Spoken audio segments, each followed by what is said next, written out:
कहानी की शुरुआत होती है कश्मीर के शोपियां डिस्ट्रिक्ट से। समय होता है मार्च 2004 का।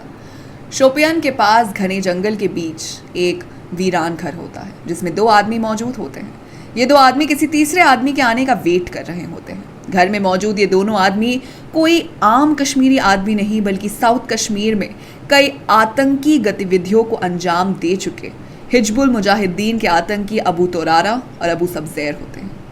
अबू तोरारा और अबू सब्जैर कई इंडियन सोल्जर्स की वीरगति के लिए जिम्मेदार होते हैं और पिछले कई सालों से इंडियन आर्मी की मोस्ट वांटेड लिस्ट में सबसे ऊपर भी हैं।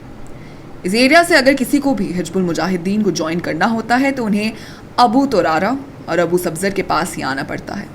और आज ये ऐसे ही एक आदमी का वेट कर रहे होते हैं जिसे हिजबुल मुजाहिदीन ज्वाइन करना था। कुछ देर के बाद एक आदमी इन दोनों के पास हिजबुल मुजाहिदीन को ज्वाइन करने के लिए आता है। इस आदमी का पूरा चेहरा बड़ी बड़ी दाढ़ी और बालों से ढका हुआ होता है।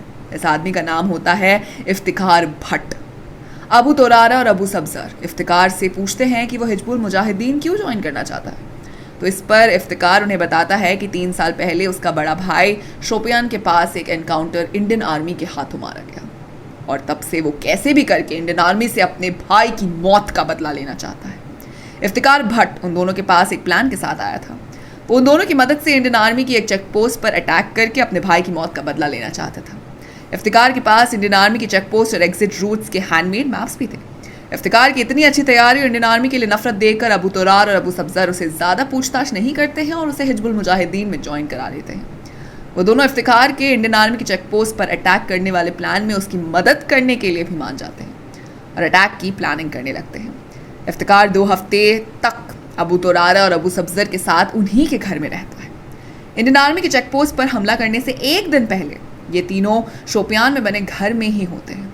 इफ्तिकार घर के किचन में कहवा उबाल रहा होता है।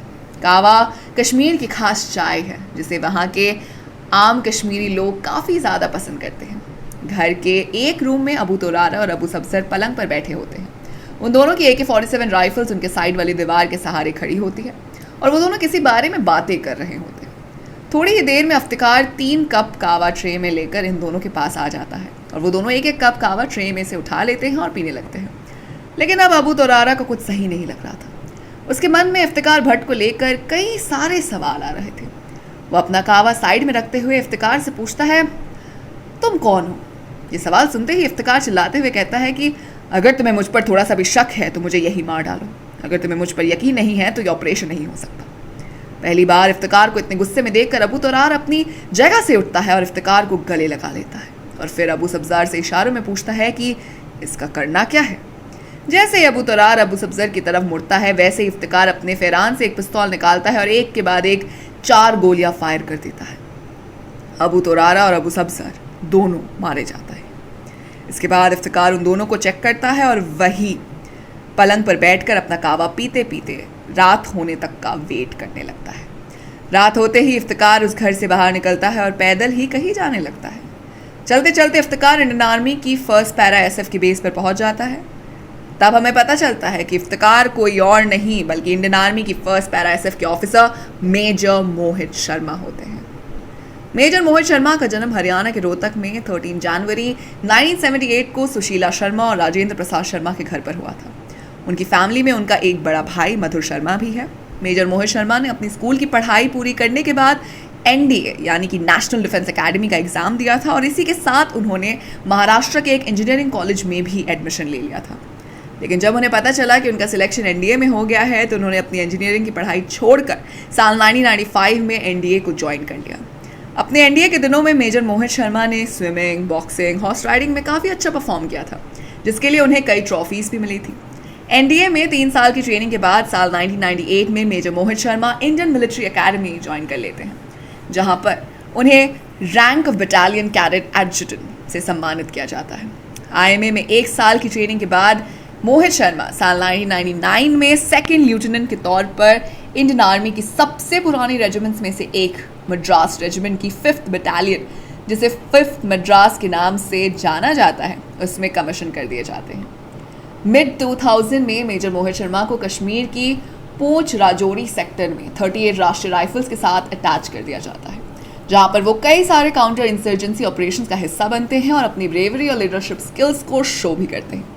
साल 2001 में हुए पार्लियामेंट अटैक्स के जवाब में इंडियन आर्मी ने लाइन ऑफ कंट्रोल पर ऑपरेशन पराक्रम लॉन्च कर दिया था और मेजर मोहित शर्मा भी इस ऑपरेशन का हिस्सा थे।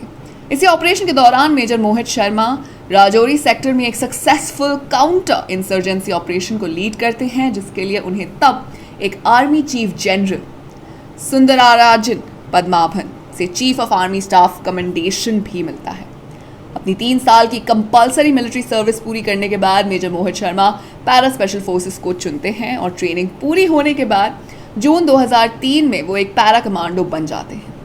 मोहित शर्मा को पैरा स्पेशल फोर्सेस की फर्स्ट पैरा यूनिट, जिसे रेड डेविल्स के नाम से भी जाना जाता है, उसमें कमीशन कर दिया जाता है और इसी के साथ उन्हें कैप्टन की रैंक पर प्रमोट भी कर दिया जाता है।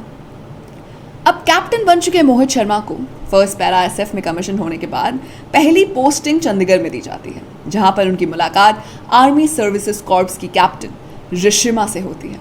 देखते ही देखते उन दोनों को एक दूसरे से प्यार हो जाता है और वो दोनों एक दूसरे के साथ समय बिताने लगते हैं। लेकिन अभी दोनों की लव स्टोरी को शुरू हुए कुछ ही महीने हुए थे कि साल 2004 की शुरुआत में मेजर मोहित शर्मा को वापस कश्मीर बुला लिया जाता है।